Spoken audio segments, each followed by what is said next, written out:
우리가 성경을 읽을 때 핵심은 예수 그리스도를 통해서 이루어진 궁극적인 생명의 사건, 구원의 사건을 들고 성경을 읽어야 되겠죠. 성경을 읽으면서 그러한 사건이 확인되겠죠.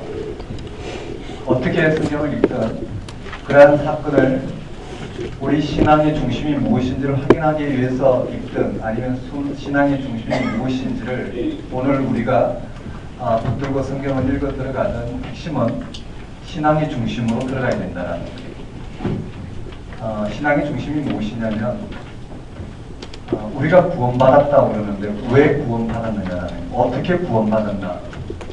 바로 구약부터 창세기부터 그들을 올라오지 않더라도 예수 그리스도의 십자가 죽음과 부활 사건이 뭘 말하는지 우리는 알 수가 있죠. 그가 십자가에 달려 죽으신 3일 만에 다시 살아나셨다는 것. 이것은 결과적으로 하나님이 누구시냐와도 연결되죠. 즉 창세기 사건, 즉 하나님이 창조하셨다는 이 사건 없이는 이것이 해명이 안 된다는 말이에요. 예수님이 죽은 자 가운데서 살아나셨다는 것은 하나님이 세상을 창조하시고 생명이 근원되신 하나님이 보시기에 좋았더라. 그렇게 하나님과 함께 누렸던 그 생명이 하나님을 떠남으로 말미암아 이 땅 가운데 죽을 수밖에 없는 운명이죠. 모두가 다 죽을 수밖에 없는, 그 누구도 죽지 않는 사람은 없죠. 아담 사건 이후에, 성서적인 표현을 보면 아담 사건 이후에 하나님을 떠난 이 땅의 인간의 실존이 예수께서 죽은 자 가운데서 살아나심으로 말미암아 그 살아나셨다는 부활이 이 땅 이와 같은 생명 방식이 아닌 하나님을 떠남으로 말미암아 잃어버렸던 그 생명의 실체인 창조주 하나님과 함께함으로 말미암아 누렸던 보시기에 좋았다라는 그 생명이 예수 그리스도를 통해서 완성되었다라는 것이죠. 즉 보시기에 좋았다라는 그 생명이 인간의 이와 같은 생명을 떠난 이런 창조의 과정을 통해서 예수 그리스도에서 완성되는 사건이라고 볼 수 있겠죠. 맞죠? 그가 죽은 자 가운데서 살아나신 것. 그가 죽은 자 가운데서 살아나신 것. 그것이 오늘 우리의 신앙의 핵심이죠. 오늘 모든 이 땅에 그 어떠한 피조물도 스스로 이룰 수 없는 그 생명 사건을 예수님께서 이루셨다라는 거예요. 그 생명 사건, 즉 죽은 자 가운데 살아나신, 즉 예수님은 이 땅에 이와 같은 생명 방식으로 살아나신 게 아니라 이와 같은 생명 방식의 육체적 형상을 입으셨지만 전혀 다른 궁극적인 생명으로 예수님은 살아나셨죠. 그 생명이 이 역사 안에 들어오게 되었고 그것을 사도들이 경험하였고 그 생명이 무엇인지 우리에게 전해주고 있는 것이 신약 27권의 말씀이라는 거죠. 이 말씀이 생소하지 않죠. 예수님이 죽은 자 가운데서 살아나셨다는 것, 그게 우리 신앙의 핵심이죠.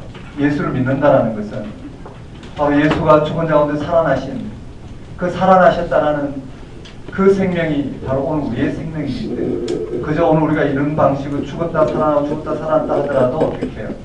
우리는 죽을 수밖에 없는 존재이죠. 아버지가 아들을, 아들이 또 아들을, 이런 방식의 생명은 결과적으로 죽을 수밖에 없죠. 천년을 살아도 결국은 어떻게 해요? 예수 그리스도를 통해서 이루어진 궁극적인 생명과는 전혀 다른 생명 방식이다, 이렇게 표현해 볼 수 있을 것 같아요. 왜 이 말씀을 드리냐면 사도행전 전체를 어떻게 읽어야 될까?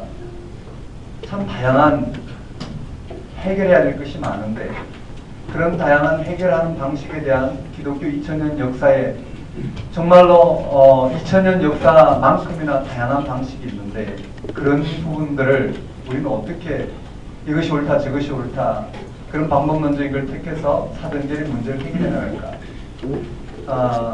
그런데 그런 걸 해결하지 않더라도 그런 방법론을 가지고 그런 것들을 해결해 가지 않더라도 그러한 다양한 방법론이 궁극적으로 뭘 가리키고 있는지를 우리가 보게 된다면 사도행전은 그런 모든 2000년 역사 가운데 일궈온 다양한 방식 가운데 궁극적으로 드러나는 핵심이 있다라는 거예요.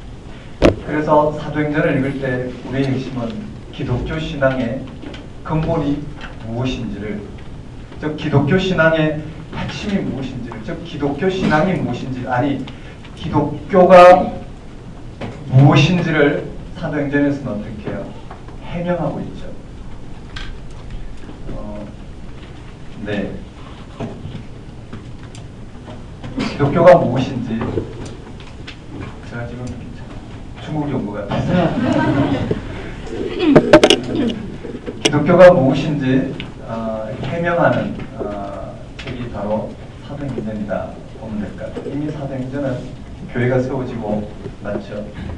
사도들이 활동하던 그 1세대가 지나가고 있는 그때이기 때문에 기독교가 무엇인지 좀 더 변정하고자 기록된 게 사도행전이다 보면 될 것 같아요. 조금 더 쉽게 표현해보면요, 사도행전 전체의 핵심이 뭘까요? 기독교 신앙의 핵심이 뭘까요? 예수가 죽은 자 가운데서 살아나셨다. 부활이죠. 맞죠? 부활이에요. 부활하신 예수님은 승천하셨어요. 그럼 남아있는 사람들이 누굴까요? 부활을 목격한 사도들이란 말이죠. 사도들이 증인이 되어 증언하는 이런 형태로 기독교가 전해지는데요. 사도행전이 어떻게 흘러가든 사도행전을 이와 같이 기록하지 않고 또 다양하게 기록할 수 있었을 때, 베드로와 바울에게 초점 맞추지 않고 전혀 제3의 인물 도마에게 맞출 수도 있었겠고요. 또는 소아시아에 집중된 이런 부분이 아닌 또 전혀 다른 또 오늘 우리에게는 잘 드러나지 않은 그런 기독교 운동에 초점 맞췄을 수도 있을 거라 생각해요. 그렇죠. 오늘 우리에게 전해진 것은 누가가 기록한 이 사도행전이란 말이죠. 그러니까 사도들의 여러 가지 이 복음이 어떻게 확장되었느냐, 이런 형식도 중요하지만 가장 중요한 것은 기독교의 핵심이 무엇이냐. 지금 기독교에게 전해진, 즉 예수 그리스도가 죽은 자 가운데 살아나셨다는 이 사실이 도대체 뭘 말하느냐. 왜 예수님 죽은 자 가운데 살아나셨느냐. 예수님 죽은 자 가운데 살아나심으로 말미암아 이 땅에서 이루고자 했던 그것이 무엇이냐. 다른 말로 하나님 나라인데, 예수가 죽은 자 가운데서 살아나심으로 말미암아 이 땅 가운데 하나님 나라가 이루어졌는데 그 하나님 나라가 무엇이냐. 그것을 사도행전에서는 설명해내고 있다는 것이에요. 이런 걸 읽으면서 좀 한번 봅시다.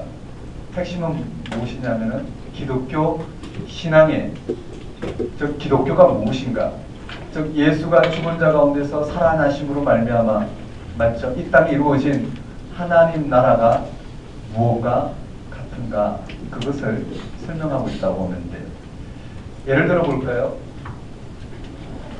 그냥 간단하게 보면요, 그러니 기독교 신앙이 무엇인가? 첫 번째는 오늘 우리가 믿는 기독교 신앙이 무엇이냐, 즉 예수가 죽은 자 가운데 살아나셨다라는 것, 즉 기독교 신앙의 핵심, 즉 예수가 죽은 자 가운데 살아나셨던 이 부활이겠죠. 부활이 뭘 말하는지, 기독교 신앙의 핵심인 이 부활이 뭘 말하는지를 결정해내고 있을 것이에요. 그리고 기독교 신앙이 그 당시 유대교와는 어떤 관계가 있는지, 또 그 당시 세계를 통치하고 있는 로마와는 어떤 관계가 있는지, 크게 보면 예수 그리스도의 죽은 자 가운데 살아나셨다는 이 부활이 뭘 말하는지, 기독교 신앙의 핵심인 이 부활을 변정하고 있고요. 그것이 유대교와는 무슨 관계가 있고 또 로마와는 무슨 관계가 있는지를 통해서 이 부활을 통해서 이루어진 하나님 나라, 그 하나님 나라가 어떻게 이 땅 가운데 이루어졌고 어떻게 이루어져고 어떻게 완성될 것인가, 이것을 설명하는 게 사도행전의 핵심이라고 보면 될 것 같아요. 다시 한번 정리하고 들어가면 사도행전 처음부터 끝까지는 뭐라고요? 부활이에요. 예수가 죽은 자 가운데서 살아나심으로 말미암아 이 땅 가운데 하나님 나라가 이루어졌는데, 그 죽은 자 가운데 살아나신 그 사건이 무엇인지를 처음부터 끝까지 끌어가고 있어요. 처음부터 끝까지요. 처음에 하나님 나라가 나오고 마지막 하나님 나라가 나와요. 사도행전에. 그 하나님 나라가 무엇인지 처음에 예수가 죽은 자 가운데 살아나신 게 하나님 나라라고 그러고요. 마지막에도 28장 마지막에도 예수가 죽은 가운데 살아나신 것이 하나님 나라. 처음부터 끝까지 기독교 신앙의 핵심인 이 부활을 증거하고 있어요. 그럼 한번 생각해 보셔요. 어떠한 화려한 역사가 진행된다 하더라도 이 부활의 토대에 이루어진 그 어떤 화려한 역사가 흥망성쇠를 거듭했다 하더라도 기독교의 맞죠? 오늘 우리 기독교가 한때는 어떻게 해요? 소아시아 지역에 번성했다, 유럽에 번성했다. 지금은 이 아시아 지역 또는 제3세계에 어떠한 이 복음의 이동이 있다 하더라도 복음의 역동성이 늘어났다 하더라도 어디에 어떤 부흥이 일어났냐보다 그런 부흥을 일으키시니까 부흥이 일어났던 그 핵심 토대가 무엇이냐라는 거예요. 이 땅에 하나님 나라 이루어진 토대가 무엇이냐. 이 토대가 중요하다는 거예요. 이게 얼마나 분명하고 확실하고 기독교가 토대로 삼고 있는 부활신앙이 무엇인지를 사도행전 전체를 끌어가고 있어요. 그게 유대교와 무슨 관계가 있는가. 왜냐하면 그 당시는 유대교와 결별해야 됐고 유대교와 결별해야 됐고 또 새로운 어떻게 해요. 복음이 전해져야 될 통로가 필요했는데 그것이 로마와의 관계이죠. 로마와 관계는 무슨 관계가 있느냐. 그렇죠. 복음은 근본적으로 유대교와 로마와 이게 유대교죠. 유대교와 로마는 이방인 전체를 이야기할 수 있겠죠. 적대적이지 않다라는 거예요.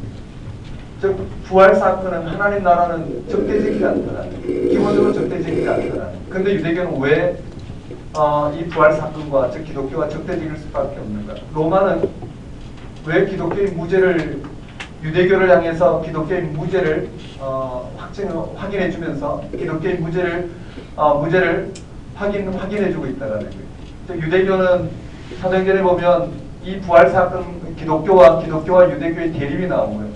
로마는 기독교와 유대교의 대립에서 기독교의 무죄를 입증해주고 있어요. 누가요? 로마가 입증해주고 있어요. 로마의 권력으로 기독교를 옹호하는 장면으로 계속해서 변정된다는 사도행전에서 말하고자 하는 것은 결코 기독교는 예수가 죽은 자 가운데 살아나심을 이 땅 가운데 이루어진 하나님 나라는 결코 어떻게 해요? 로마 정권과 대립되지 않는다라는 이런 부분으로 기독교가 뭘 말하는지 기독교가 무엇인지 즉 예수가 죽은 자 가운데 살아나심을 이 땅 가운데 이루어진 하나님 나라가 무엇인지를 지금 이와 같이 즉 예수가 죽은 자 가운데 살아나신 이 사건이 이 부활 사건이 처음부터 끝까지 어떻게 이 땅 가운데 드러나고 있는지 드러났을 때 이루어지는 그런 결과가 무엇인지를 쭉 이 부활 사건 자체를 기독교 신앙의 핵심을 변정하는 부분을 가지고 유대교의 관계, 로마의 관계를 풀어가고 있다. 이 정도로 어렵지 않게 들려졌으면 좋겠어요.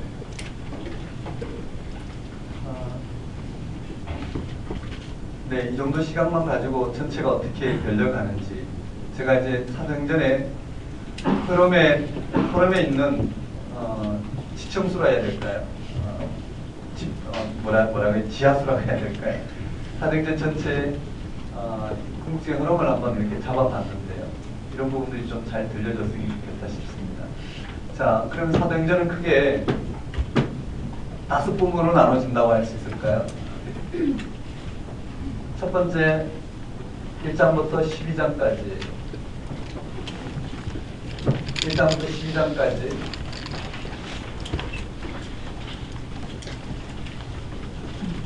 두 번째는 1차 전도여행이에요. 세 번째는 2차 전도여행. 네 번째는 3차 전도여행. 다섯 번째는 마지막 로마행이에요.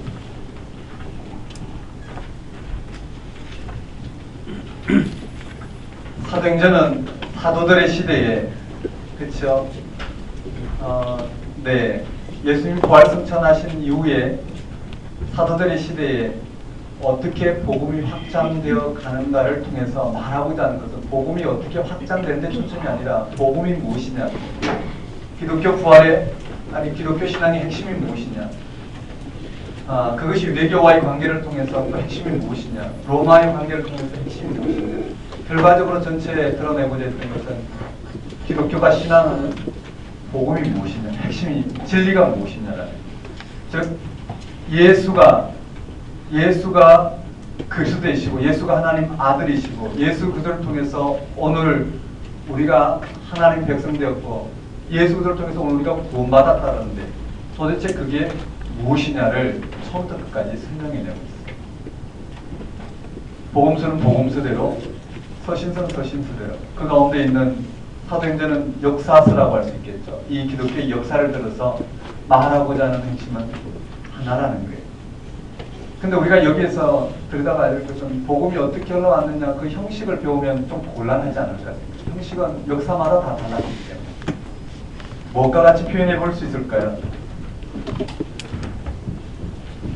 여기에 기독교 신앙의 핵심인 복음이 있어요. 이 복음을 드러내는 데 다양한 형식이 있단 말이죠. 네. 이 복음, 즉 예수가 그리스도 되신 이 복된 소식이 전해졌을 때, 즉 예수 그리스도를 통해서 저 부활 사건이, 부활의 경험이 일어났을 때 오는 다양한 현상들이 있어요. 여기는 방언이라고 볼까요? 또는 병고침이라고 볼 수 있겠고요. 또는 다양한 어떤 부분을 해야 될까요? 어떤 역동적인 일들이 있을 거야. 다양한 부흥이라고 할 수 있겠죠. 또는 여기 청교도 신앙이라고 할 수 있을까요? 어떤 부분이든 좋아요. 다양하게 드러나죠. 이와 같은 부분을 볼 수도 있겠고 또는 이 역사의 진행 과정으로도 볼 수 있겠고요. 근데 성경을 읽다 보면 핵심은, 방언을 말하는 것도 핵심은 지금 우리 가운데 무엇이 주어졌느냐라는 거예요. 이 복음, 하나님 나라 또는 생명 사건이라 해볼까요? 예수가 죽은 자 가운데 살아나신 이 사건이 얼마나 확실한지를 설명하는, 이 사건이 얼마나 확실한지, 이 하나님 나라에 대한 현상이 뭐라고요? 방언과 같이 드러나겠죠. 하나님 나라의 현상이 뭐라고? 병고침과 같이 드러나겠죠. 하나님 나라의 현상이 뭘? 부흥과 같이 일어나겠죠. 하나님 나라의 현상이 뭘까요? 청교도 신앙 같은 그런 도덕주의 운동들이 일어나겠죠. 그런데 만일에 우리가 신앙을 배우자 해서, 만일에 청교도 신앙을 배운다고 해서 이런 하나님 나라, 이런 생명 사건의 실제 가운데 들어갈 수 있느냐면 그렇지는 않을 거예요. 이거는 지금도 이 시대에도 그런 방식으로 드러나겠지만 주류는 아닐 거란 말이죠. 즉 청교도 신앙은 이런 방식으로, 그들에게 임한 이 생명 사건이 그들에게 이런 방식으로 드러날 수밖에 없을 거예요. 또는 노예 해방 운동이라든지 다양한 부분으로 드러나겠죠. 저 부흥운동도 마찬가지예요. 우리가 부흥운동, 즉 1907년부터 시작된 부흥운동이, 오늘 우리가 부흥운동을 지금 또 그때로 돌아가서, 그쵸, 2007년이 100년 되었는데 그때로 돌아가자, 이런 부흥운동을 다시 한 번 더 꿈꾸자 했을 때 역사를 읽어보면 그런 부흥운동은 하나의 이 복음이 전해졌을 때, 하나님 나라가 전해질 때 이 생명사건이, 이 복음의 능력을 드러냈을 때 한 민족이나 한 개인에게나 아니면 한 단체에게 일어나는 현상이란 말이죠. 병고침도 마찬가지고 방언도 마찬가지고, 모든 사람이 다 하나님 나라를 경험했다고 방언하는 것도 아니고, 모든 사람이 하나님 나라를 경험했다고 해서 병고침이 일어나는 것도 아니고, 모든 사람이 하나님 나라를 경험했다고 해서 이런 부흥운동에 이런 현상이 일어나는 것도 아니고, 청교도와 같은 이런 도덕주의 운동이 일어나는 것도 아닐 거란 말이죠. 즉 사도행전에 수많은 이런 현상들을 통해서 말하고자 하는 것은 바로 이 사건이란 말이죠. 왜냐하면 하나님 나라는 실증적으로 드러나지 않는단 말이에요. 이런 현상을 통해서, 이런 영상을 통해서 예수 그리스도 이름으로 세례를 받은, 예수 그리스도 이름으로 세례를 받는다는 것은 이 생명 사건이 일어나는 거죠. 이 생명 사건이 일어남으로 말미암아 드러난 이런 현상들을 가지고 전체를 끌어간다라는 거예요. 이런 현상들이 어떻게 일어났는지 역사적으로 기술한 게 사도행전이라고 봤을 때 그 속에 궁극적으로 뭐가 오느냐면 이 하나님 나라, 이 생명 사건이 그런다라는 거예요. 이런 부분들이 좀 이해가 됐으면 좋겠어요. 1차 전도행, 2차 전도행을 통해서 복음이 어떻게 확장되었느냐, 그것도 중요하지만 그렇게 복음을 확장시킨, 그렇게 복음이 전해질 수밖에, 그게는 전도라는 것을 통해서, 여기에서는 전도가 있죠. 선교라고 해야 될까요? 바울 방식의 선교 일으킨 그 핵심이 무엇이냐? 이게 초점은 바울이겠죠. 바울을 이와 같이 바울을 들어서 1차 전도, 2차 전도, 3차 전도행을 통해서 복음이 그렇게 이방 지역에 확장되게 한 그 핵심이 무엇이냐? 이것이 중요하잖아요. 복음의 리얼리티, 복음의 성격. 복음은 유대인들이 같이 있는 것도 아니고 로마의 적대적인 것도 아니고 이 복음은 바로 죽은 자 가운데서 맞죠? 살아난, 즉 오늘 우리에게 주어진 이 생명 사건인데, 오늘 우리에게 생명 사건인데 이것이 바로 하나님 나라인데, 이 하나님 나라는 어떤 유대교의 틀에 갇혀 있는 것도 아니고 로마 정권의 적대적인 것도 아니고, 이 하나님 나라는 그러한 이 땅에 있는 이런 현상이 아닌 궁극적인 하나님의 통치 사건이다. 그것이 어떻게 바울을 들어서 복음이 드러났나, 이런 바울을 통해서 전도한 이런 현상을 통해서 복음이 무엇인가를 변증하고 있다. 이렇게 초점 맞추면 사도행전 읽기는 좀 더 깊어지지 않을까. 많이 읽으신 분들은 공감하지 않을까. 많이 읽고 정리하고 확인하고 읽고 정리하고 확인하고 나면 공감하지 않을까. 저도 요번에 강의를 준비하면서 사도행전을 예전에 사도행전을 소그룹 모임으로 하기 위해서 거칠게 이렇게 원고를 만들었는데,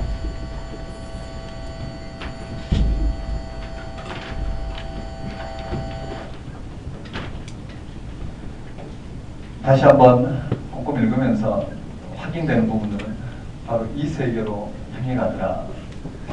근데 여기에 관심이 없는 사람들은 재미가 없는 거예요. 그렇지만 이게 얼마나 결정적인 사건인지. 그러면 오늘 우리 시대는 어떨까요? 각 개인은 이것이 중요한 게 아니라 이걸 읽으면서 그에게는 어떤 현상이 드러나겠죠. 맞죠? 그에게는 어떤 현상이 드러날 거예요. 저에게는 이와 같은 방식의 삶과 이와 같이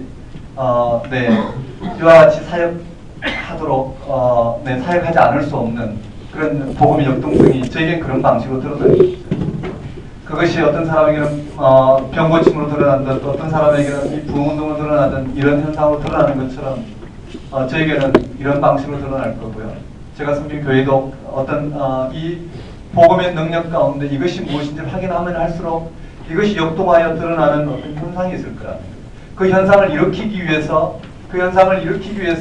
뭐를 시도하는 게 아니라 이 복음의 능력을 확인할수록 어떻게 해요? 다양한 방식으로 일어나겠죠. 그렇지 않을까요? 어떤 사람이 여기에 청교도 신앙에 전 삶을 드린다 한다는들 그가 이 복음의 핵심으로 들어갈 수 있을까요? 그렇지는 않을 거예요. 그럴 수도 있겠죠. 근데 기계적이지는 않을 거라는 거예요. 병고침이 일어난다고 해서 그가 복음의 핵심 가운데 정말 이 생명 얻는 기쁨을 맛볼 수 있을까요? 그렇지는 않을 거예요. 그럴 수도 있겠지만 기계적으로 일어나지는 않을 거예요. 모두가 다 병고침을 받는 것도 아니고요. 사도행전에는 이것은 현상이에요. 이 세계를 설명하고 있는 현상들이라고. 이 세계를 뭘로 설명할 수 있을까요? 오늘은 신학이라는 방식으로 설명을 해내고 있죠.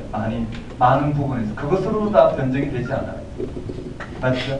교회의 부흥을 통해서 설명할 수 있지만 그걸로 다 설명되는 건 아니에요. 교회 부흥이다 이 사건을 담지하고 토대를 두고 있는 것도 아니고, 또 교회가 부흥하지 않는다 하더라도 이 사건, 이 핵심이 없다고 말할 수도 없는 거예요. 결과적으로 우리의 핵심은 뭘까요? 이것은 다 하나님 나라의 일들이죠. 이 세계에 토대를 두면 일어나는 일들이에요. 그것은 하나님께 맡기고 우리는 여기에다 토대를 두는 것이 핵심이지 않을까. 사도행전도 그게 초점을 맞추고 있다 보면 될 것 같아요. 그런지 안 그런지 한번 확인해 봅시다. 네, 한번 볼까요?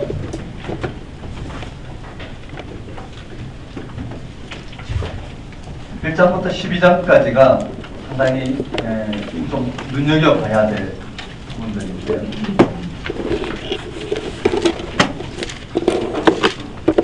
1장에 데오빌로여, 내가 먼저 쓴 글에는 무릇 예수께서 행하시며 가르치기를 시작하신부터 그가 택하신 사도들에게 성령으로 명하시고 성천하신 날까지 이를 기록하였습니다. 핵심부터 나왔어요. 왜 사도행전을 지금 기록하고 있는지 그게 핵심부터 나와 있는데요. 거기에 첫 번째 내용을 한번 보면,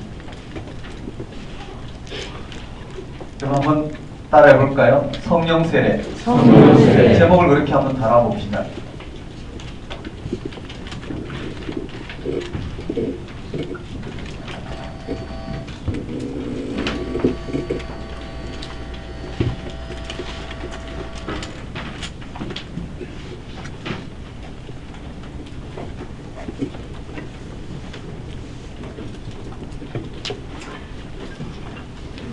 성령 세례에 대한 약속이 첫 번째 부분인데, 그 흐름을 한번 잡아보면, 한번 따라볼까요? 데오빌로가 누구인지, 왜 데오빌로라는 사람에게 편지를 써보낸 형식으로 쓰는지, 이런 자세한 거는 여기서 다루지 않겠습니다. 한번 따라볼까요? 데오빌로에게 편지를 써보내는데, 그 내용이 무엇이냐면 1절은 사도행전을 요약하고 있어요. 누가복음을 요약하고 있는데요. 누가복음을 어떻게 읽어야 되는지 핵심도 여기 있단 말이에요. 누가복음의 관심은 바로 여기 있어요. 즉 예수께서 행하시며 가르치기를 시작하신 부터 그가 택하신 사도들에게 성령을 명하시고 승천하신 날까지의 일을 기록하였노라. 한번 따라해볼까요? 승천하신 날까지의 일. 여기에 예수께서 행하시며, 맞죠? 가르치기 시작한부터 승천하신 날까지 일을 기록했는데, 그 핵심이 무엇이냐면 3절에 나와 있어요. 3절은 사도행전의 핵심이자, 누가복음의 핵심이자 사도행전을 열어가는 열쇠란 말이에요. 사도행전이 어디에 토대가 있는지, 뭘 변증하고자 했는지 핵심이 여기 나와 있어요. 3절에 그가 고난 받으신 후에 또한 그들에게 확실한 많은 증거로 친히 살아계심을 나타내사 40일 동안 그들에게 보이시며 하나님 나라의 일을 말씀하시니라. 3절의 핵심이에요.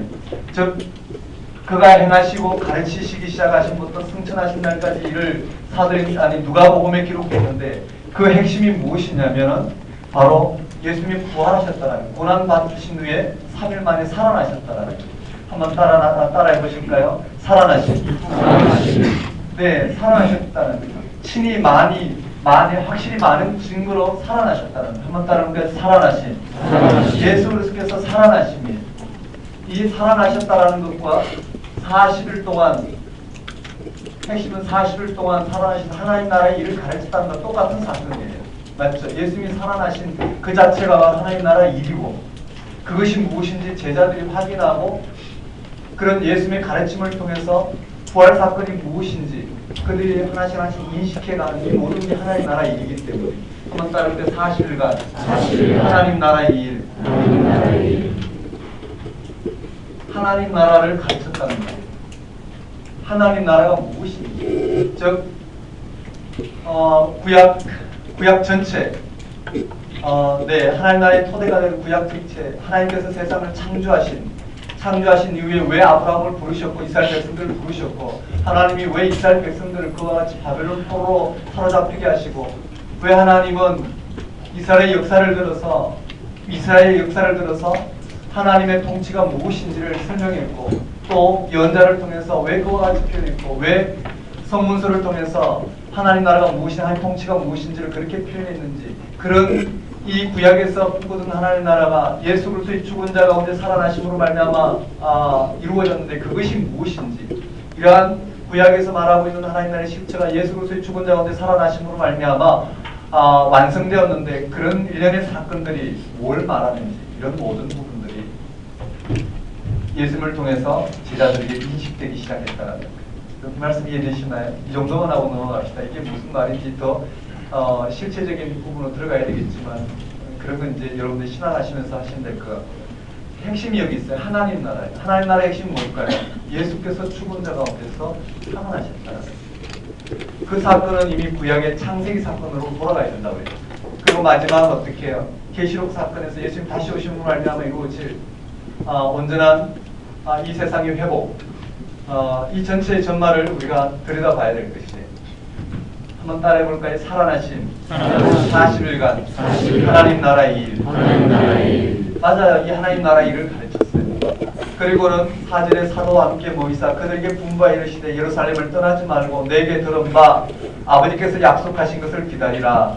요한은 물로 세례를 베풀었으나 너희는 몇 날 못되어 성령으로 세례를 받으리라 하셨느니라. 성령으로 세례를 받는다. 유이례적인 사건이죠. 오순절.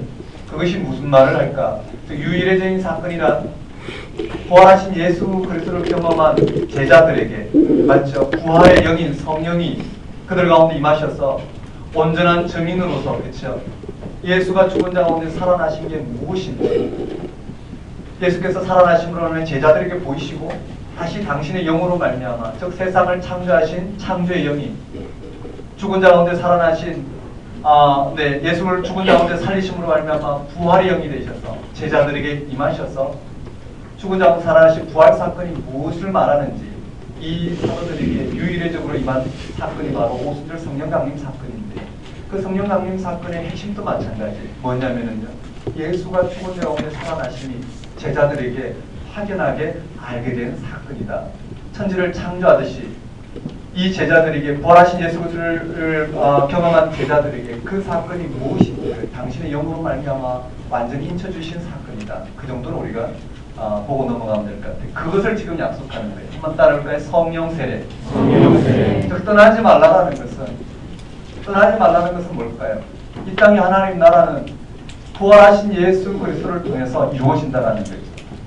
예수가 죽은 자 가운데서 살아나신 사건이 무엇인지 그걸 경험한 제자들에게 의해서 이 땅에 어떻게 해요? 하나님 나라가 전해진다는 그 일을 확실하게 어떻게 인쳐주는 사건이 성령 세례 약속이에요.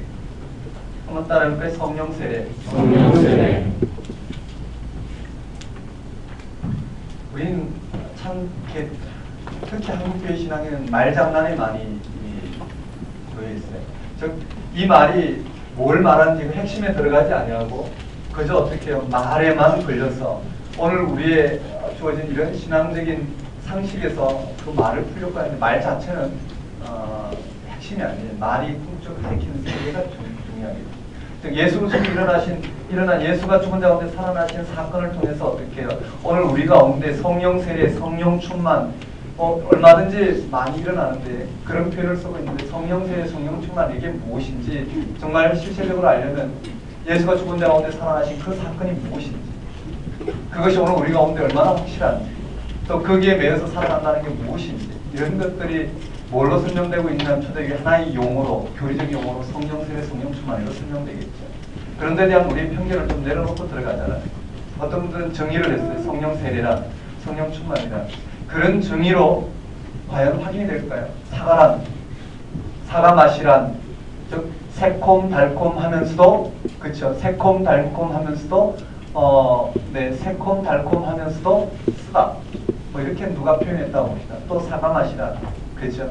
사과 맛이란 달지만 때로는 어떻게 해요? 달지만 때로는 시원하다. 여러 가지 정의를 했다고 봅시다. 그렇다고 해서 그게 사과 맛을 다 드러내는 건 아니잖아요. 맞죠? 그게 사과 맛을 다 드러내는 거 아니에요. 사과 맛을 봐야 된단 말이에요. 사과 맛을 보면 다 다를 거란 말이에요. 그 세례와 충만 사건에 모두가 매이는 건 아닐 것이에요. 그러면 어떨까요? 성령 세례와 충만 사이에 있는 사람은 어떨 것이고, 맞죠? 다양한 현상들이 다양한 현상들이 있을 텐데 어디까지가 성령 세례, 어디까지가 성령 충만인지, 또 뭘 성령 충만을 하는지, 이 사람은 그것을 성령 충만이라 하지만 이 사람에게는 그것이 전혀 아닐 수도 있겠고요. 이 말이 무슨 말인지 우리 혹시 들었으면 좋겠어요. 다 다르단 말이에요. 성령의 경험은 각자에게 다 다르게, 그가 달라서가 아니라 그만큼 어떻게 해요? 우리의 상식과 우리의 경험을 뛰어넘는다라는 거예요. 아까 말씀드렸지 성령의 경험은 다 달라요. 다 다르게 드러난단 말이에요. 한 개인의 실존에도 마찬가지겠죠. 자, 한번 따라해볼까요? 성령 세례. 성령 세례. 네, 성령 세례를 기다리라 그랬어요. 자, 요게 첫 번째 내용이에요. 사도행전의 시작을 뭘로 시작하고 있나요? 부활 사건으로. 맞죠? 즉 사도행전의 시작을 그 사도행전의 전편에 담는 누가복음에서의 핵심은 예수님의 살아나심과 그리고 40일 동안 하나님 나라의 일을 가르쳤다. 하나님 나라의 일이 무엇일까요? 그것은 예수가 다시 살아난 사건이 뭘 말하는지, 그게 얼마나 궁극적인 것인지, 그게 얼마나 놀라운 사건이고 그것의 실질적인 능력이 무엇인지, 하나님께서 예수 그리스도를 다시 살리셨다는 사건을 통해서 이루신 그러한 하나님의 통치가 무엇인지 이런 것들이 이 제자들에게 가르쳐졌고, 그런 것을 확정하는 사건이 바로 성령 세례 사건이라 보면 되겠죠. 이걸 기다리라고 했어요. 자, 사도행전은 여기부터 시작되는 거예요. 성령 세례는 누가복음에서 언급된 예수 그리스도의 부활 사건을 확정시켜주는 사건이에요. 제자들로 하여금 그 사건을 통해서 어떻게 끝까지 어떻게 해요? 이 성령 세례 사건으로 흘러간단 말이에요. 즉 예수 그리스도 이름으로 세례를 베푸는 사건으로 끊임없이 진행이 돼요. 그리고 거기에 대한 다양한 현상들이 드러나요. 이런 부분들로 보시면 될 것 같아요. 자, 그러고 난 다음에 그러고 난 다음에 6절에 보면 그들이 모였을 때 예수께 여쭈이르되 주여 이스라엘 나라를 회복시킨 이때입니다. 아직도 이들은 뭘까요? 하나님 나라 일을 가르쳤지만 성령 세례가 임하기 전까지는, 그렇죠, 아직도 하나님 나라의 눈을 뜨지 못했다라는, 이걸 통해서 뭘 이야기하고자 하느냐면 예수가 죽은 자 가운데 살아나셨다는 사건이 도대체 뭘 말하는지를 이 제자들의 질문과 예수님의 답변을 통해서 그 복음이 무엇인지를 지금 변증해 나가고 있는 거예요. 여기에 여빌로 사건 이후에 뭐가 언급되냐면은 거기에 예수님이 승천하신 사건이에요. 승천하신 사건 한번 따를까? 예수의 승천. 예수의 승천. 저 여기에 성령 세례를 약속하고 두 번째 테마죠. 두 번째가 예수의 승천 사건에 어떤 에피소드가 있느냐면은 이스라엘의 구원 문제인 겁니다. 즉 이들은 여전히 어떻게 해요? 아직도 어떻게 해요? 예수가 죽은 자 가운데 살아나셨다는 사건이 뭘 말하는지 아직도 어떻게 해요? 그 세계가 열리지 않았어요. 여전히 하나님 나라는 이스라엘 백성에 이스라엘에 국한된 것 정도로 받아들이고 있는. 한번 따라해볼까? 이스라엘의 구원. 이스라엘의 구원 문제를 지금 언급하면서, 이스라엘의 구원 문제를 언급하면서 예수님의 답변을 통해서 예수님께서 죽은 자 가운데 살아나셨다라는 것, 그를 통해서 이루시고자 하는 하나님 나라, 그를 통해서 이루어진 하나님 나라가 무엇과 같은지를 지금 설명해요. 그 나라가 어떻게 이 땅 가운데 전해지는지도 설명하고 있어요. 7절에 때와 시기는 아버지께서 자기의 권한에 두셨으니, 맞죠? 때와 시기. 때와 시기는 자기의 권한에 두셨으니 너희가 알 바가 아니요. 이들이 해야 될 것은 뭐냐면은 성령이 너희에게 임하시면, 성령이 임하신다는 게 뭘까요? 성령이 임하신다는 것은 예수가 죽은 자 가운데 살아나셨다는 것이 도대체 무슨 사건인지를 확인하게 알게 되는 사건이겠죠. 성령, 그걸 증거하는 성령 영이기 때문에 우리를 창조하시고 그 생명을 회복시키는 영이 성령이잖아요. 맞죠? 성령은 생명 사건이에요. 그런 면에서 예수가 죽은 자 가운데 살아나셨다는 그것이 왜 우리의 생명이요, 우리의 구원인지, 맞죠? 이를 알게 하신 사건이 바로 성령 세례 사건이라고 보면 되겠죠. 성령이 너희에게 임하시면 너희가 권능을 받고, 성령이 우리에게 임한 권능이 뭘까요? 여기도 마찬가지예요. 권능이 이와 같은 청교도 신앙으로 드러나고 부흥, 병고침, 방언 이런 걸로 드러나는 게 권능이 아니라 이 사건을 말하겠죠. 성령이 너희에게 임하시면 너희가 권능을 받는다. 권능이 뭘까요? 예수가 죽은 자 가운데서 살아나신 걸 실제로 믿는 거겠죠.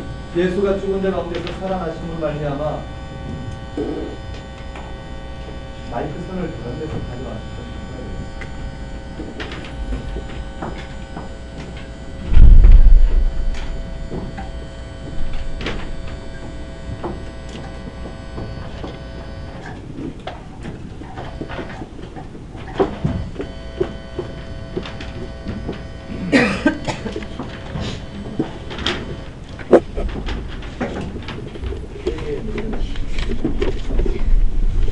제게 손이 지금 손이 낡았습니다.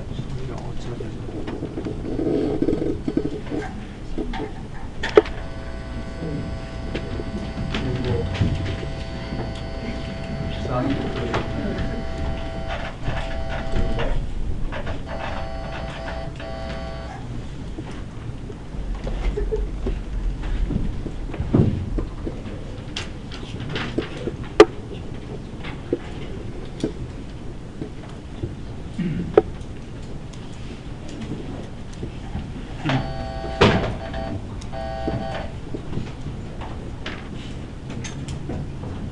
풀러줘 보세요. 풀러줘.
네, 계속.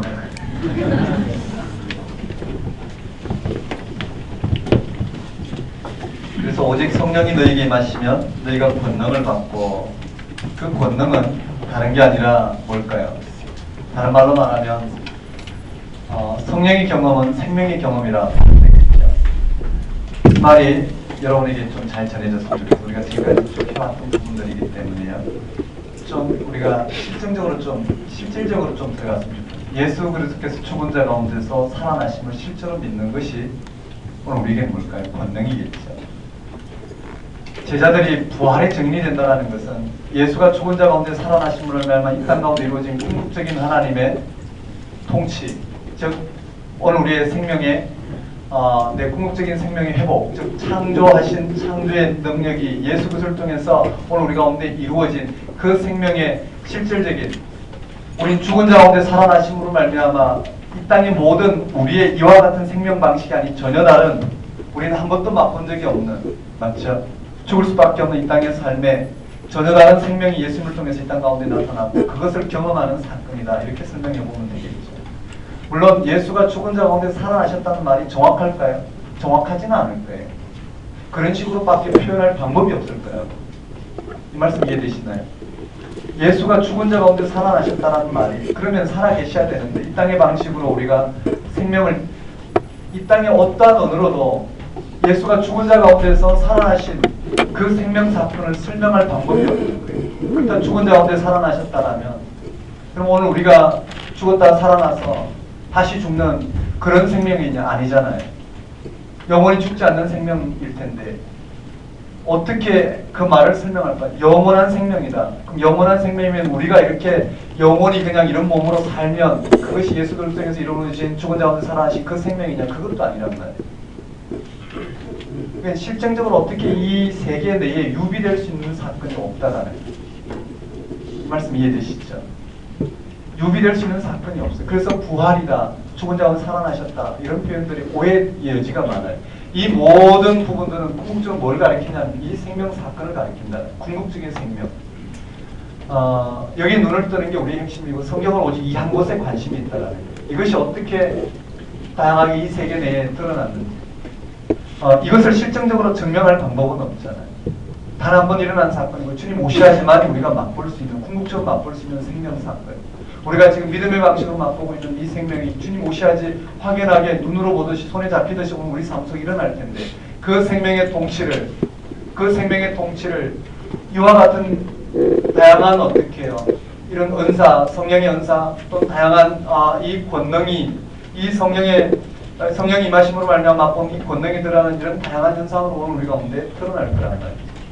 그렇지만 저 현상이 결과적으로 이 세계를 이 현상 자체가 이 세계가 아니라는 거죠. 이 현상은 이 세계를 경험함으로 말미암아 각 시대 각 사람에게 다양하게 드러나는 부분이지 않느냐. 이렇게 봤을 때 오늘 본문에도 성령이 너희에게 임하시면 너희가 권능을 받고, 이런 말은 그 시대에 그들이 경험한 그 신앙의 세계를 그와 같은 언어로 담아내고 있죠. 그런데 그런 언어로 담아내고 있는 이런 부분들을 그냥 언어에 갇히게 되면 굉장히 문제가 될 것이에요. 그런 언어가 궁극적으로 말하고자 하는 사건이 무엇이냐면 예수가 죽은 자 가운데 살아나셨다는 사건. 예수가 죽은 자 가운데서 살아나심으로 말미암아 오늘 우리가 경험하는 그런 생명의 경험, 그런 생명의 경험은 우리 스스로 경험하는 게 아니라 부활하신 예수 그리스도의 영인 성령으로 말미암아 그가 바로 부활의 영인데 그가 바로 아버지 즉 성부 하나님부터 이 땅 가운데 주어진 영인데 그가 성자 하나님을 죽은 자 가운데 살아나신 부활의 영으로서 오늘 우리 가운데 주어졌다라네. 그 성령이 오늘 우리 가운데 온전히 임하시면 우리는 이 생명을 경험하게 될 것이고 그때야 뭐라고요? 이 땅 가운데 무엇이 생명이고 무엇이 하나님 나라인지 예수 그리스도가 살아나셨다는 게 뭘 말하는지 사람들로 하여금 이 구원의 자리에 나오게 하는 증인으로 쓰게 될 것이다. 핵심은 뭘까요? 너희에게 성령이 임하시면 너희가 권능을 받고 그 말은 증인이 되기 위해서 핵심은 이 생명 사건을 먼저 경험해야 된다. 맞죠? 이 생명의 세계를 먼저 경험해야 돼요. 이 생명의 세계를 보고 듣고 맛보고 그것을 어떻게 해요? 보고 듣고 맛본 것을 그저 어떻게 해요? 그것이 궁극적인 예수를 통해서 궁극적으로 하나님이 우리의 모든 인류의 이 얻어야 될 생명을 예수를 통해서 이루어졌고 그것이 우리의 생명이라는 것을 증거하고 그러한 삶을 살게 되겠죠. 그래서 여기 핵심은 성령이 너희에게 임하시면 즉 예수님 성천하신 장면에 이스라엘을 구원하신 이때니까 아직도 예수가 죽은 자 가운데 살아나셨다는 게 무슨 말인지 예수를 통해 이루어진 하나님 나라의 속성이 무엇인지를 잘 모르는 이 사도들에게 이런 질문을 하는 사도들에게 무슨 말을 하고 있느냐면 때와 기한은 아버지께 있다. 이 전적인 것은 아버지 주권인데 오늘 우리가 해야 될 것은 단지 한번 따라해볼까요? 성령이 너희에게 임하시면 권능을 받고 맞아요. 성령이 너희에게 임하시면 권능을 받고 그때는 뭐가 된다고요? 한번 따라해볼까요? 땅끝까지 증인 땅끝까지 증인이라는 게 여기도 마찬가지 땅끝까지 그것은 복음의 성격이 하나님 나라는 뭐라고요? 유대 민족을 위해서만 온 것도 아니고 예수가 죽은 자 가운데 살아나신 것은 유대 민족을 구원하는 이런 정치적인 사건도 아니고 궁극적인 하나님의 피조 세계가 회복되는 사건이라는 많은 다양한 복음의 속성을 드러내고 있죠.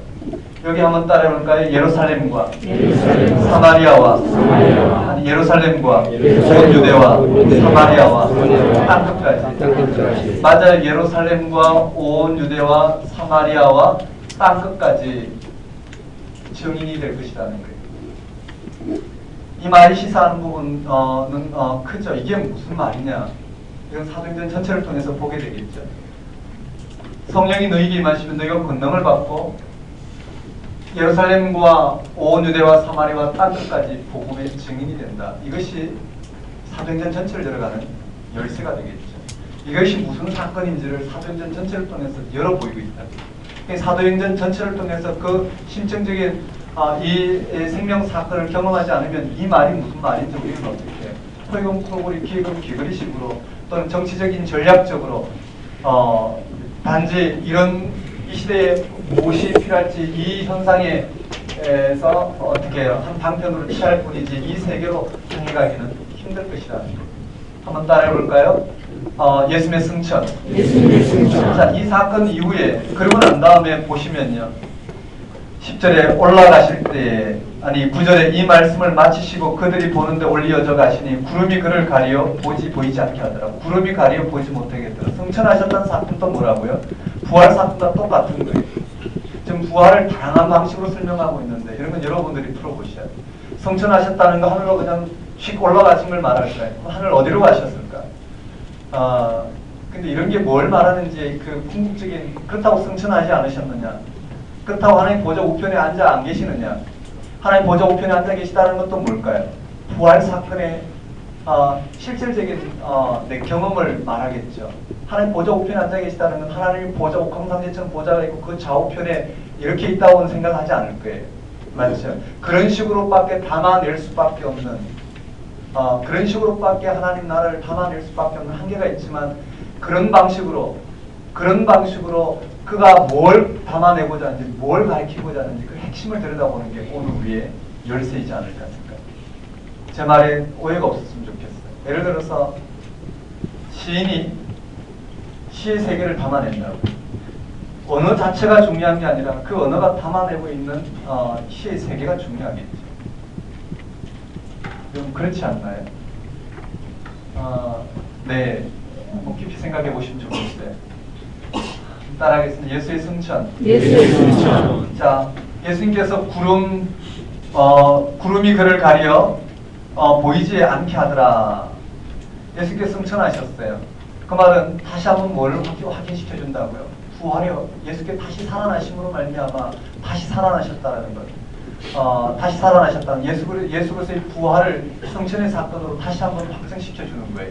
10절 올라가실 때 제자들이 자세히 하늘을 쳐다보고 있는데 흰옷 입은 두 사람이 그들 곁에 서서 이르되 갈릴리 사람들 어찌하여 서서 하늘을 쳐다보느냐. 한번 따르게 갈릴리 사람들아. 굉장히 무시하는 말이죠. 갈릴리 촌놈들아.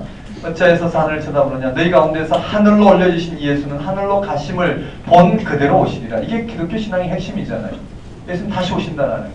지금은 어떻게 부활하신 예수 그리스도가 보이지 않는 것 같지만 그 예수는 반드시 어떻게 해요? 다시 오신다.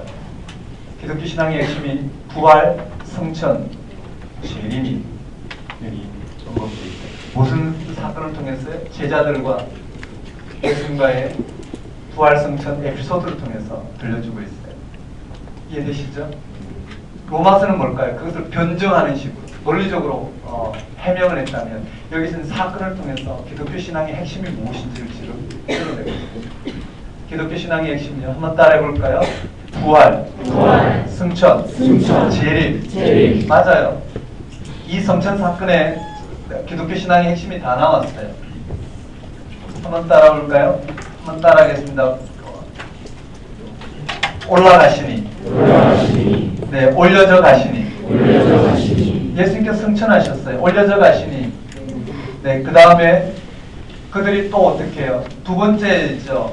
첫 번째는 이스라엘의 구원하심이 이때니까 물었던 이 제자들에게 하나님 나라는 이스라엘의 구원에 걸려 있는 게 아니라 하나님 나라가 무엇인지를 성령이 너에게 임하시면 권능을 받고 땅 끝까지 증인이 되리라. 이 말을 통해서 하나님 나라가 무엇인지를 설명해서 하나님 나라는 예수 그리스도께서 죽은 자 가운데 살아나신 이 생명 사건은 뭐라고요? 온 인류를 위한 사건이라는. 그리고 그 사건이 어떻게 이 땅 가운데 전해지냐면 그 생명을 경험한 제자들을 통해서 전해지게 될 것이다. 이해되시죠? 그 사건이에요. 그러고 난 다음에 이스라엘의 구원을 묻는 거고 여기에요. 승천하신 예수를 바라보고 있어요. 거기에 올라가실 때 제자들이 자세히 하늘을 쳐다보고 있어요. 하늘을 쳐다보고 하늘을 쳐다봤다는 거 언제 다시 오실까 기다리고 있는 거죠. 맞죠? 하늘을 쳐다보고 있는 이들을 향하여 예수님께서는 뭐라고 말씀하시냐면은 그렇죠? 두 천사를 통해서 무슨 말씀을 하시냐면은 네, 재림을 언급하고 있어요. 하늘로 가심을 본 그대로 오십니다. 한번 따라볼까요? 재림. 그래서 여기에 기독교 신앙의 핵심이 다 들어있어요. 맞나요? 근데 이런 사건 자체를 통해서 담아내고 있는 핵심이 중요한 거예요. 자, 제자들은 뭘 경험했다고요? 부활하신 예수를 그것을 경험했어요. 그를 통해서 하나님 나라를 어떻게 해요? 들었어요. 그 말은 예수님의 삶과 사역을 통해 드러난 그 모든 부분들이 어떻게 부활하신 예수를 통해서 새롭게 어떻게 해요? 하나님 나라의 가르침에 대해서 인식이 되었고 예수님의 사역의 토대를 두고 있는 구약 모든 부분들이 어떻게 해요? 이 부활하신 예수를 통해서 전혀 다른 이 제자들에게 하나님 나라로 전혀 다르게 인식되기 시작했다라는 거겠죠. 맞죠? 그걸 예수님께서는 가르치겠죠. 예수님 가르침이 새로웠을까요? 궁금한데 그렇지 않을 거예요. 우리에게 부활하신 예수 그리스도의 제자들을 통해서 우리에게 가르쳐주는 복음서의 내용을 보더라도 여전히 어떻게 해요? 부활하신 예수 그리스도가 실증적으로 제자들에게 하나님 나를 가르쳤다 하셨다 하더라도 당신이 살아생전에 가르쳤던 그런 삶과 사역의 이 모든 내용들을 부활하신 예수 그리스도를 실증적으로 제자들에게 경험하게 하심으로 그 사건이 뭘 말하는지를 열어주신 사건 정도로 우리는 해석해 볼 수 있겠죠. 자, 하나님 나라를 가르치고 그리고 이 사건이 완전히 제자들이 인식되고 경험되어지고 네, 고백하지 않을 수 없는 그 사건 동안 하나님께 주도권이 있어요. 성령이 너에게 임하시면 맞죠? 부활하신 예수를 목격하고 경험한 제자들에게만 주어지는 유일적인 사건이 오순절 성령 강림 사건을 통해서 확정될 것이라는 것을 설명하고 있습니다. 그 안에 예수님의 성천 기사에 두 가지가 걸려 있단 말이에요. 이런 하나님 나라를 경험한 제자들에게도 이스라엘을 구원하심 이때니까 묻는 그들에게 다시 한번 뭐라고요? 예수 그리스도가 다시 살아나신 것은 이스라엘만을 위한 것이 아니라 온 인류를 위해서 일어난 사건이다. 이해되시죠? 그것은 어떻게 하나님 나라가 이루어지냐면 성령을 경험한, 즉 예수 그리스도께서 죽은 자 가운데 살아나신, 즉 이 성령 세례를 통해서 살아나신 40일 동안 가르친 하나님 나라에 대한 이 모든 것을 하나님 위해서 완전히 어떻게 해요? 알게 되고 경험하게 된 제자들로 하여금 그 일들이 드러나게 될 것이다. 그렇죠? 그러고 난 다음에 예수님께서 승천하셨어요. 그리고 반드시 다시 오실 것이다. 그 말은 어떻게 해요? 네, 이 땅 끝까지 이루어지는 이 제자들의 사역을 통해서도 하나님 나라가 이루어지는 것은 아니고 누구를 통해서 이루어진다고요? 주님 다시 오시는 말이야. 하나님 나라는 완성될 것이다. 뭐 이런 부분들로 우리가 볼 수 있어요. 네, 이 정도로 보고요. 그 다음에 두 번째 사건인데요. 두 번째 사건은 12절부터 14절까지 12절부터 14절까지인데요.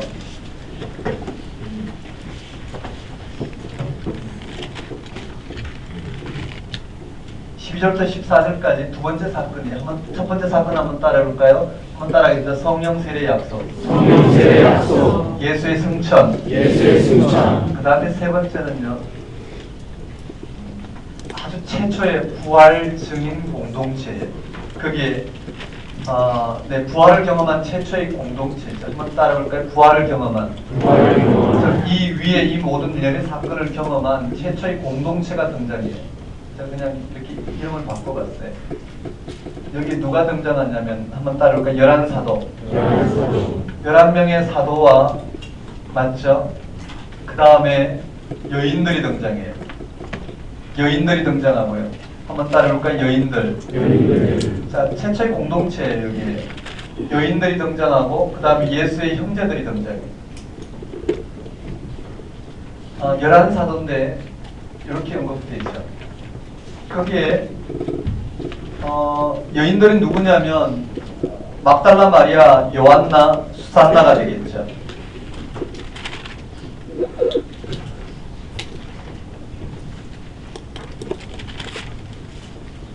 즉 막달라 마리아, 그 다음에 예수의 어머니 마리아, 요한나, 수산나 정도로 보면 될까요? 그 다음에 야고보, 요셉, 유다, 시몬, 이들은 예수님의 형제들이죠. 누가복음 8장 한번 볼까요? 누가복음 8장에 한번 보면요.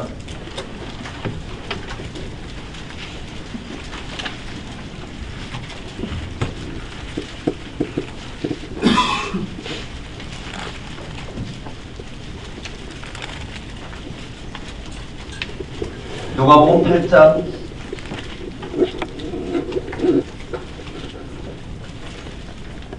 2절 3절인가요?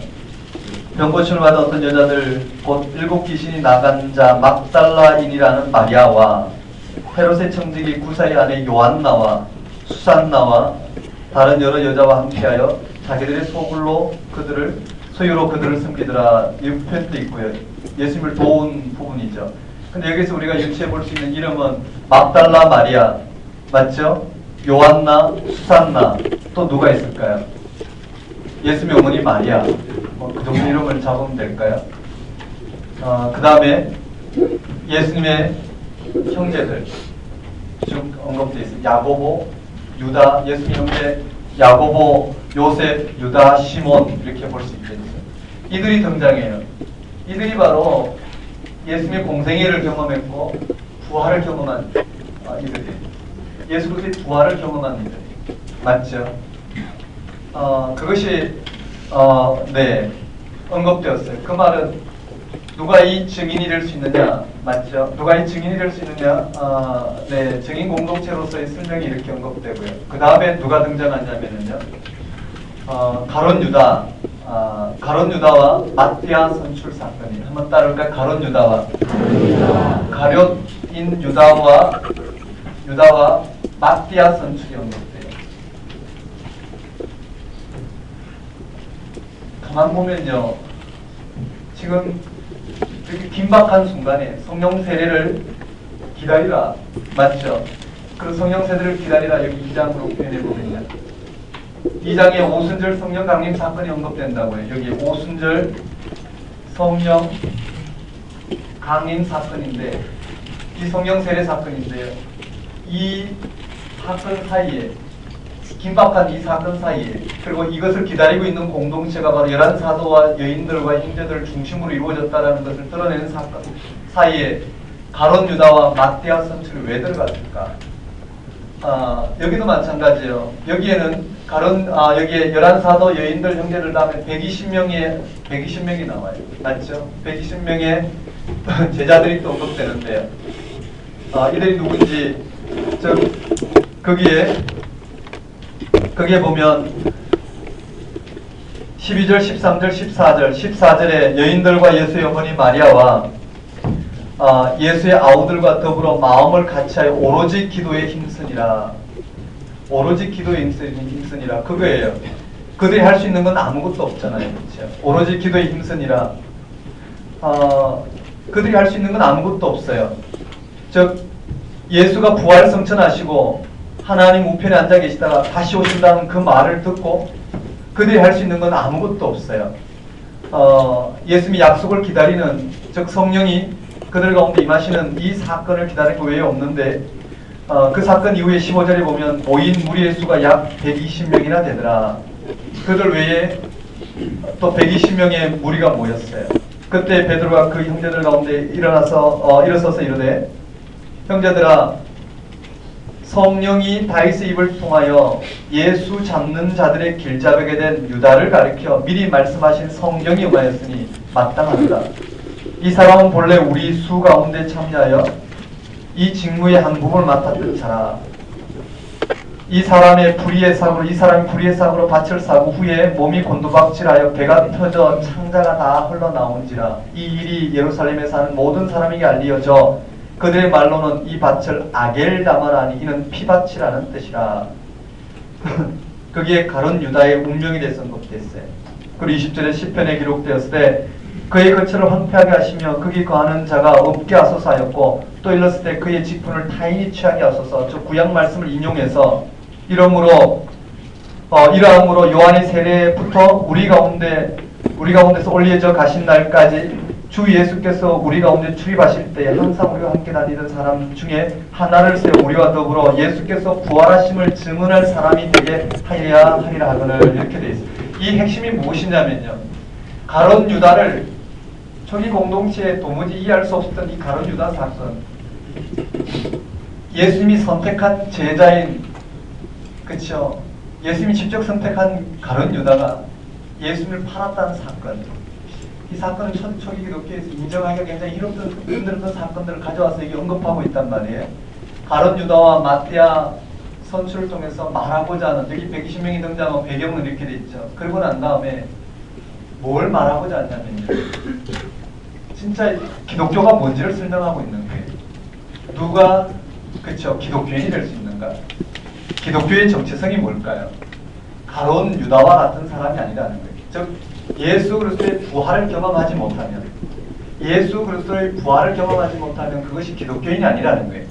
즉 예수님의 제자가 될 수가 없다라는 거예요. 누가 기독교인이 될 수 있고 예수 그리스도의 제자가 될 수 있고 그리스도인이 될 수 있느냐면 핵심이 뭘까요? 부활의 증거들.